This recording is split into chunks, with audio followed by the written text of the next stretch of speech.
కోస్తే కూడా డబ్బులు లేవు, నాకు అసలు అప్పు కూడా ఎక్కడ ముట్టట్లేదు అని మాట్లాడుతున్నారు సార్. మరి మీ డిమాండ్లు నెరవేరుస్తారని, మీకు రావాల్సిన డిఎల్ మీకు అందజేస్తారని మీకు అనిపిస్తుందా? అంటే ముఖ్యమంత్రి మాటలు బెదిరించే మాటలుగా కనబడతా ఉన్నాయి. కోస్తే డబ్బులు అంటే మేము ముఖ్యమంత్రిని కోసుకోవడానికి మేము ఉద్యోగులకు లేము. ఉద్యోగులకు సంక్షేమ పథకాలు అందించి మీరు ఇచ్చినటువంటి హామీల్ని సరైనటువంటి రీతిలో లబ్ధిదారులకు అందించడానికి ఉన్నాం. మేము కోసుక తినడానికి లేము. నేను కోస్తే మాకేమొస్తుంది రేవంత్ రెడ్డి? పోయడానికి కాదు, మిమ్మల్ని పరిపాలించడానికి, సుపరిపాలన ఇవ్వడానికి నేను ఎన్నుకున్నాం. పరిపాలన చెయ్యి. ఏమో 27 మంది ముఖ్యమంత్రులు ఉన్నారు, ఎవరు కోసుక తినమని అడుగుతలేరు. నీకంటే ఆర్థికంగా ఇబ్బందులు ఉన్నటువంటి అనేక చిన్న రాష్ట్రాలు ఉన్నాయి. ఆ రాష్ట్రాలలో కూడా ఉద్యోగులకు 5 DL పెండింగ్లో లేవు. కాబట్టి ఇలా ఉద్యోగుల్ని బెదిరించేటువంటి ప్రయత్నం చేస్తున్నాడు రేవంత్ రెడ్డి. ఎందుకంటే ఉద్యోగులు అన్ని రాజకీయ పార్టీల కంటే కూడా తెలంగాణ ఉద్యమంలో వీరోచితంగా పోరాడినరు. ఆనాడు రేవంత్ రెడ్డి తుపాకీ తీసుకొని బయలుదేరితే ఆ తుపాకీ మీద తిరుగుబాటు చేసింది ఆనాడు తెలంగాణ ఉద్యోగులు.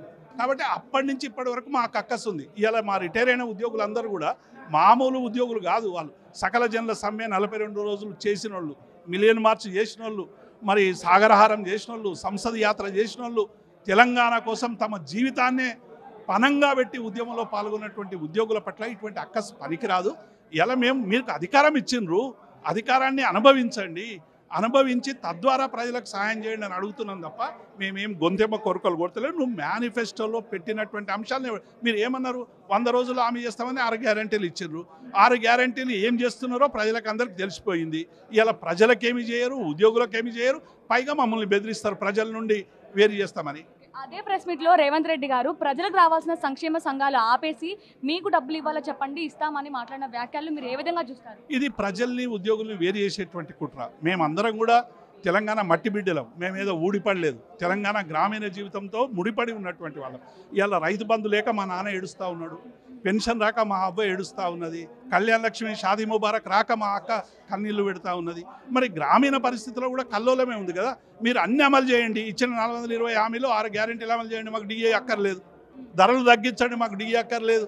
మరి అన్ని ధరలు విపరీతంగా పెరిగిపోతున్నాయి. నువ్వు గ్రామీణ ప్రాంతాల్లో ఇచ్చినటువంటి హామీలు ఏమి అమలు చేయవు, అమలు చేయకుండా మా ఎగ్గొడతామంటే ఎట్లా? మరి మీ మంత్రులు జీతాలు తీసుకోకుండా ఉన్నారా? ఇలా తాండూరుకి హెలికాప్టర్లు పోతున్నారు మీ ముఖ్యమంత్రులు. మొదలు ఆ దుబారా తగ్గించి నల్గొండకి హెలికాప్టరు, SLBCకి హెలికాప్టరు, ఇంకొక దానికి హెలికాప్టర్, 100 కిలోమీటర్కి హెలికాప్టర్లో పోతున్నారు కదా, దుబారా చేస్తున్నారు కదా. అందర పోటీలు ఎవరు నిర్వహించమన్నాడు?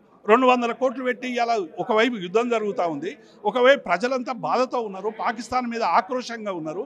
ఇలా ఒకవైపు ఏమో సైన్యం అంతా కూడా, భారత సైన్యం అంతా కూడా కష్టాల్లో ఉంటే నువ్వు అందాల పోటీలు పెడతావా?